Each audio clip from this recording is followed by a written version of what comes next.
there's no way we are going to complete any case. So then you can take a new case every day for 2, 3, 4 years, and we have never completed one case.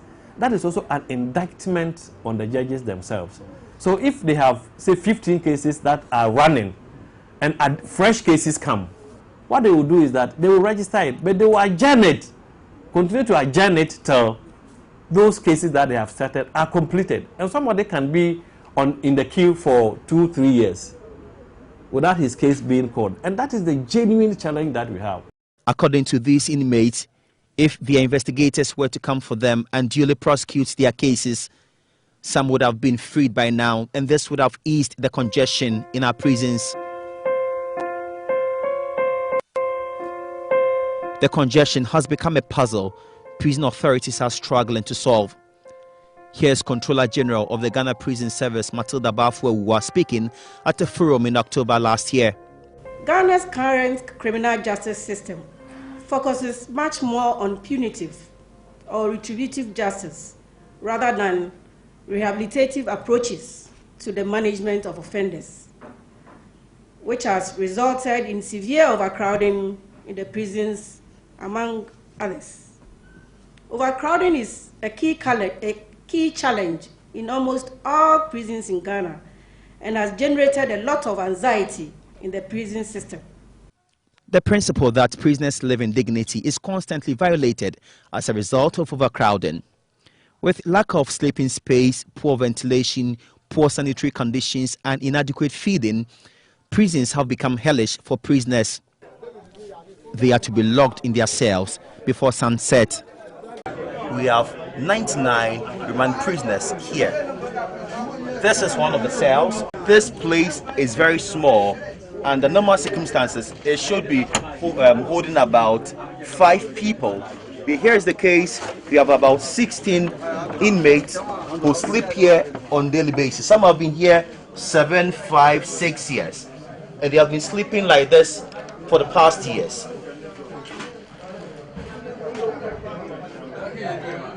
One person can't turn unless all the others agree. So if they are all facing left and you want to turn right, you need the consent of all of them so that all of you will have the chance to turn to the other side. Now let's come to the containers here. This one is where they urinate. The yellow one, this one, is where is their water closet, if I may say so. And if you have to visit the loo or attend to nature's call, you will do it right inside the room so that early in the morning when they open the cells, these things will be lifted away. So you can imagine how it feels like to be arranged, for lack of a better word, like sardine, and locked up late afternoon and opened in the morning. The heat alone is enough punishment. In the Sunyani prisons, the situation is not any better, and it is not the fault of the prison service. Because like in all prisons, officers cannot reject any suspect sent to their facility with a warrant. From the Tamale prisons, here we have come to the Sunyani Central Prison, the remand area, and look at how they sleep.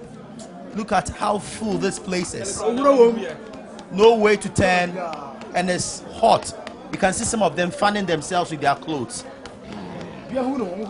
The congestion and overcrowding often lead to outbreak of skin diseases and other diseases. Yet competent doctors who can treat these inmates avoid postings to the prisons. That's according to the Controller General of Prisons, Matilda Bafwe. Prisons are areas which doctors avoid. Why? We have not been able as yet to get any medical doctor to work with us. Maybe because the environment may not be attractive to them, or the conditions of work may not be attractive to them. So what we are still doing is to make do with our health personnel. We have trained our own prison officers as nurses, and they give basically first aid to the prisoners before they are referred to government hospital. Here in the Sunyani prisons, there are a lot of inmates who cannot even wear shirts because of these skin diseases. There are some who have developed sores all over their bodies. This man, for example, has big sores from his head to his feet, and that has paralyzed him. He is also a remand prisoner, and in his present condition, he has to be carried to the court almost every 2 weeks. For years, his case is always adjourned. The nurse at the Sunyani Central Prison's Infirmary, Sergeant Swale Salifu, attends to over 70 inmates with these skin diseases. He confirms some have even died as a result. These things comes about as a result of immunity. You know, here it is said that prisoners are not fed well. Sometimes the relatives come to supplement. Those who don't have their relatives coming to supplement, they take the raw food here, and that doesn't help about their immunity. So when your immunity is very low and you have such infection, that could result into some of these severe skin disease that you saw yesterday. Sometimes because of the congestion, if the cell inmates don't bring some of them, sometimes they don't come themselves. Sometimes somebody will be there with such a condition for a very long time until yard master or the chief officer goes around the cells to see that somebody is lying. When you find out what is wrong with him, then you say he has skin disease. Usually we call it cruza here. It's cruza. So they will match the person to this place. By that time, it has gotten to a stage where sometimes we have to refer them to municipal or regional hospital for further treatment. Can some die from that? Yeah, sometimes they do die. Because infection may set in. When you have bruises, sore all over you, and it is not taken care of hygienically, is very poor, infection may set in, and septicemia may kill the person. The remand population alone constitutes over 21% of the total prisoner population. The prisons have overstretched its occupancy rate by more than 50%. Indeed, in some prison facilities like in Sanwem, Kumase, Sunyani, Sekendi, Takwa, and Tamale, overcrowding rates ranges from 150% to about 300% each day. This is largely due to the presence of high number of remand prisons in those prisons. Prison officers are not prisoners, yet they stay in our prison facilities with inmates, including those who have communicable diseases. They sometimes end up acquiring diseases which they transfer to their families as well. The officers have a common saying that prison officers die young. Controller General of the Prison Service, Matilda Bafuwa, confirms this. In the prison, sometimes you find out that there are outbreak of a lot of communicable diseases, and some terminal diseases are very, very rampant. So working in such an environment is not very healthy for the individual. So if you don't have also a good immune system and the medical support, you understand, if you don't have this good insurance policy which will be able to allow you to go through medical tests for you to know what is wrong with you at every given time, you may be harboring some illness which may finally take you away when you retire. Have you encountered some officers like that? Yeah, a few officers die in active service out of various diseases. Yes, it's very, very common. All these inmates are fed by the state on a daily basis. At least for convicted prisoners, the state can benefit from their incarceration. Some are used to do laboring jobs such as weeding and cutting of logs to generate money for the state. But for the over 3,000 remand prisoners, they cannot be used for any activity because they are only suspects and have not been convicted yet. It is costly for the state to feed and maintain a higher population of offenders. Controller General of the Ghana Prison Service, Matilda Bafuwa, says their budget is woefully inadequate. Everybody keeps on asking me, is it realistic to feed a person on 1 cedi per pesos in these difficult times? Yeah, I would say no. Well, because things are very, very expensive to come by. But we know we do bulk buying from contractors. So when things are bought in bulk, they are a bit cheaper than going to the market to buy it in pieces. But we also admit that even if you are buying in bulk, 1 cedi 80 pesos per prisoner amounts to nothing. How much is even a bowl of kenke and fish? 1 cedi 80 pesos for each prisoner. That is how much the government pays for the feeding of prisoners. So the Prisons Administration has written to government to increase the feeding fee. But before government even grants this request, let's attempt a calculation of how much the state spends on prisoners. So as at December 2014, when I started my interviews for this documentary, there were 15,014 prisoners in all of Ghana's prisons. So this figure multiplied by 1 cedi 80 pesos, and it gives you 27,025.2 cedis. That's how much the state spends on the prisoners every day. Multiplying this by 30 days gives you 810,756 cedis as the monthly amount spent. This figure times the 12 months gives a total of 9,729,072. This figure is only on food. We have not touched on their health care costs, clothing and water. On remand prisoners alone, the state spent 1,944,000 on their feeding. Justice Stephen Brobe says the state needs this money for other essential needs. 1 cedi 80 pesos. How much is a ball of kenke now? I don't know. So prison allowance seriously must be reconsidered. But again, you've got to look at our circumstances. We can't get enough money for health, education. How much do you spend on people who brought their own misfortune onto themselves? You leave it to the government. Interior Minister Marco Yongo says this cannot continue. Indeed, government is spending so much on many persons who do not deserve to be in police or prison custody. For me, petty thieves and petty criminals should not be given jail terms, but made to serve in the community. The panacea to this remand and overcrowding situation, according to human rights lawyer Isidore Tufo, will be to take a second look at our criminal justice laws.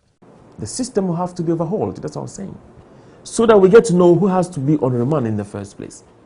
Are we saying that persons who have committed misdemeanors and who can provide surety to appear and stand trial should be put on remand because a judge wants the person to be on remand? Are we going to make bail matters solely matters of discretion in the hands of judges? Or we are going to have some amendment to the law such that, as I said, deserving prisoners or accused persons get there? That to me should be a solution to it. Because if we get to the root of the problem by getting to know those who charge and the offenses they charge, number one. Number two, whether those charges qualify to be charges or offenses in the first place. And then from there, getting to know whether or not it is worth and even useful getting that person on remand in the first place. If we are able to control the system, that segment of the process, this problem of remand prisoners in Ghana will be resolved. Dr. Isidore Tufo has the backing of former Supreme Court Justice Stephen Alan Brobe. He is, however, against a total overhaul of Ghana's criminal justice system as been suggested. Justice Brobe has this piece of advice for his former colleagues. They've got to look at the offenses again because the prison is congested. They really have to be careful in sending people on remand because we are not helping ourselves by keeping too many people on remand, and particularly the nature of the punishment should be examined in the determination of whether or not the person should be sent on remand. If you find out that the eventual punishment is trivial or minor, for goodness sake, they should be granted bail, or they may be granted bail. Barring those circumstances where the accused person himself makes it impossible for him to be granted bail because he's jumped bail or committed offenses, or even where the person has no surety that the eventual sentence is minor, please, you can be granted self-recognition bail, subject again to a situation where the accused person has not put himself in condition which compels the magistrate or judge not to grant him bail because of his antecedents.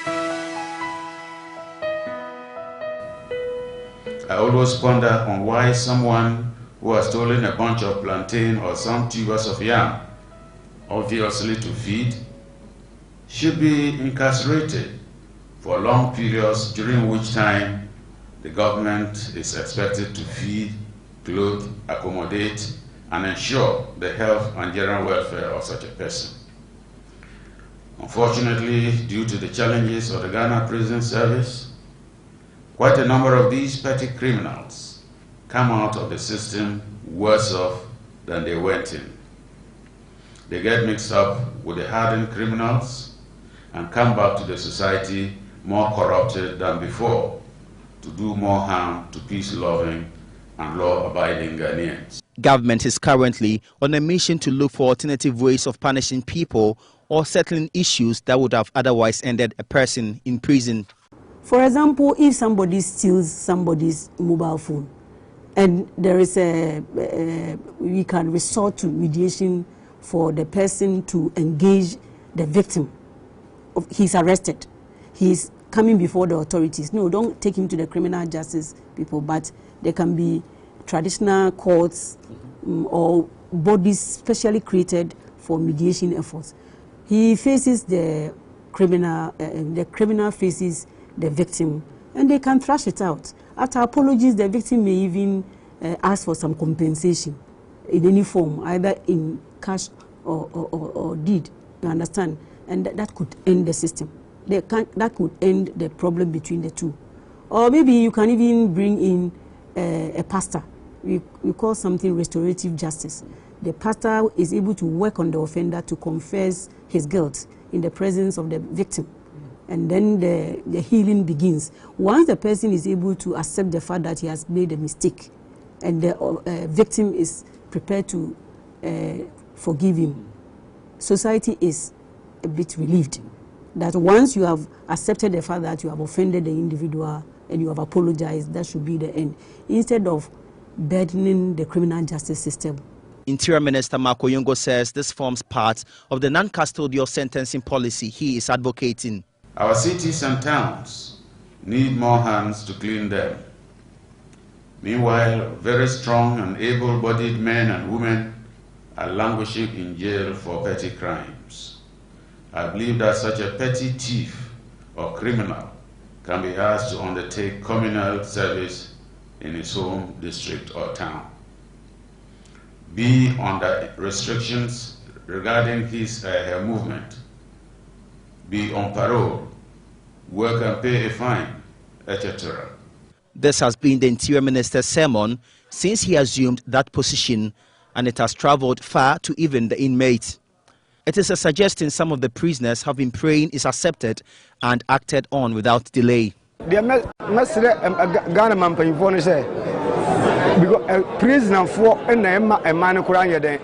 would want to draw the attention of government to the fact that prisoners are part of the reasons Ghana is not progressing. The amount of money the state is spending on prisoners is too much. How can a person caught smoking just a roll of weed be jailed for 10 years? Just imagine how much the state will spend on the health of such an individual, not to talk of even food. This will not help in any way. Such an individual could have been asked to sweep his community for a month. This Zoom lion business, prisoners should be doing it as their punishment. How can someone who stole a fowl be given 7-year sentence? This person will come here and waste state resources.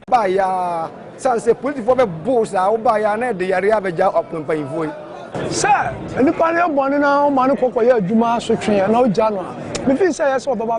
I think it is way better for an offender to go and work in his community than being imprisoned. That one will help the government. Prison is not a good place. Some come here and leave the prison as hardened criminals. I know someone who was jailed for stealing maize. Because this place is not good, he came and learned how to rob. So when he was released, he went to rob and was caught again and jailed for 74 years. If the first time he had been asked to even go and weed, he would have learned how to weed and to farm. This would have encouraged him to even go into farming. I think it is time government made people work for their offense, and through this, the state could train a number of people so they could do something on their own.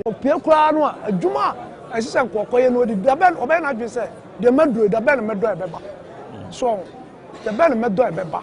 Let's have no sa koye aduan se wo ye. So na bas aba so di no koye adwuma. And the adwuma no ye mu no ano. So oni mu do kra na be me na ku do force. Ofuru onu mo obetima akwa koye adwuma se ku adwuma na ono so di abo ne bra. Ane de camera manage won say abai obi ya adwuma no e boni bi sa wo ma no kodo no fa ntwe na so nanka eno kra no e train ono so betim dia ya adwuma no waja akọ. Justice Stephen Brobe says this policy is long overdue. Double idea, we should really pursue that. They should be encouraged, particularly the community service type of punishment. It's been going on for years in Europe, and some of us recommended this when I was in the High Court many years ago. But we just said we haven't reached there yet. Now is the time for us to look at all these. Because if you have to decongest the prisons, those are some of the measures you have to consider. Somebody commits minor offense, and if you can go and clean the church for 1 week as punishment, and whilst he goes about his normal duties, it's better than asking him to pay a fine of 50,000 cedis, knowing very well the man hasn't even got 1,000 cedis. So that's another thing. Impose a fine which he cannot pay. Don't impose a fine. Rather, let him be more beneficial to society by asking him to go clean the office of the district assembly, go and weed the school park. You know, the stigma alone will induce people to behave. At the same time, you save the prisons from having people like that and feeding them. But he says we must approach this cautiously. But the things we have to bear in mind are some of these. You see, you have to check on the law for which bail cannot be granted. Maybe we have to increase them. Maybe we have to reduce them. That's for the authorities, right? And then we have to look at your situation where the offenders are granted bail and they cannot grant bail. How far can we keep them in cell? Then we have to consider the number of prisoners who are granted bail and they come back or too soon after being granted bail, having committed other offenses. Do you grant them more bail to go and come back? Waste everybody else's time. And then I said, above all, remember the 24, 25 million people of this country, most of us are peace-loving, law-abiding, and we need to be protected against these miscreants and the criminals marauding the streets and giving people no peace. They need the protection, and the protection lies in putting undesirable elements in prison. Armed robbers, the law says you don't grant them bail, period. You don't grant them bail. It appears there is an overwhelming support for this non-custodial sentencing policy. These actors in the criminal justice system see it as the way to go if the country is really bent on decongesting the choked prisons. Non-custodial sentencing, we believe, will make sure that few people who actually have done grave errors, who have committed very serious crimes, only end up in institutional detention. Others, we believe, may also have to go through some sort of sanctions in the community. Frankly speaking, some of the offenses do not warrant, in my personal view, custodial sentencing. And if we adapt that non-custodial sentencing, I think it will help a lot. There's a principle like name and shame, which sometimes helps a lot. Sometimes it's even more deterrent than putting somebody in prison and spending a lot of money on the person. If the person is allowed to go onto the street and clear our gutters and weeds around, it serves a good purpose. If he's walking on the street, everybody sees him wearing some kind of uniform and cleaning. You know, the Ministry of Local Government and Rural Development is spending a lot of money, resources and time organizing people to clean around. Why can't we organize people who commit light offenses, misdemeanors, to be able to do this kind of work for us instead of dumping them in the cells and allowing government to find money to feed them? If we don't fight the fundamental, the real causes of the problem, we will always have. Which are the real causes? Oh, the real causes are that, one, we must ensure that people are tried expeditiously. We must ensure that police officers do their work well. We must ensure that when dockets go to the AG's office, advice comes as quickly as possible. And if it is an indictable offense, you know, the indictable process is started early so that a person can be tried. We must ensure that we have more courts so that somebody will not queue unnecessary just for his case to be called and so on and so forth. So all of us must do our part to ensure that the remand population is reduced. As we continue to debate and think about how, in the immediate and long term, we could decongest our prisons, the police administration is suggesting the state invest in putting up remand homes. The Controller General of Prisons, Matilda Bafuwa, says this has already started with assistance from the British High Commission.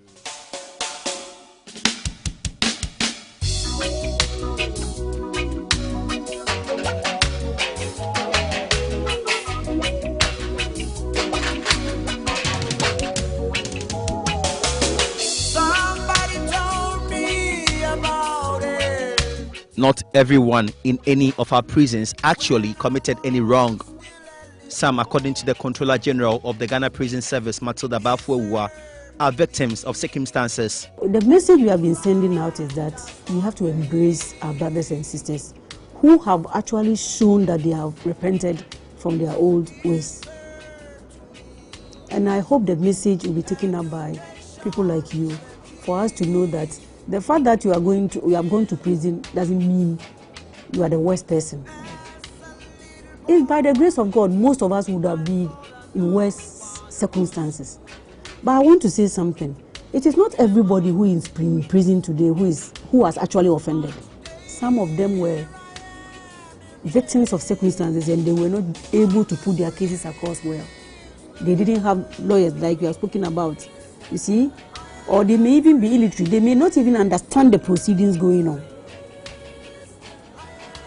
But people like us may have trouble and they will go for the best lawyers and get out scot-free.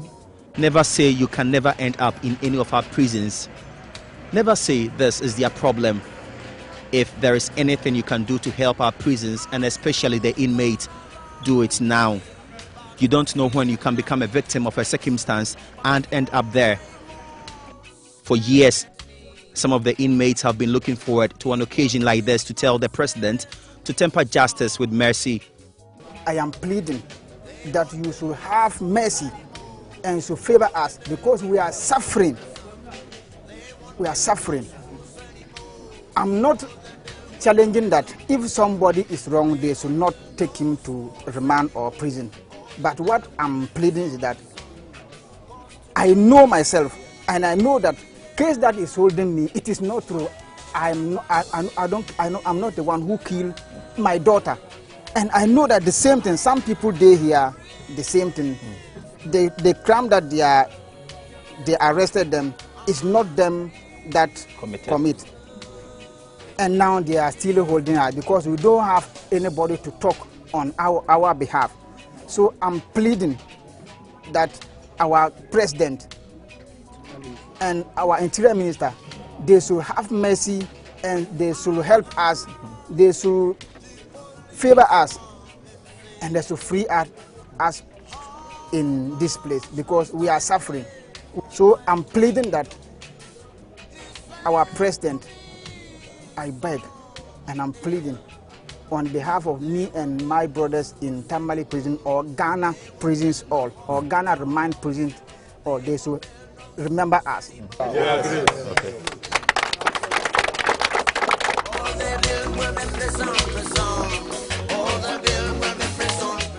This is Seth.boateng, and I brought you this documentary.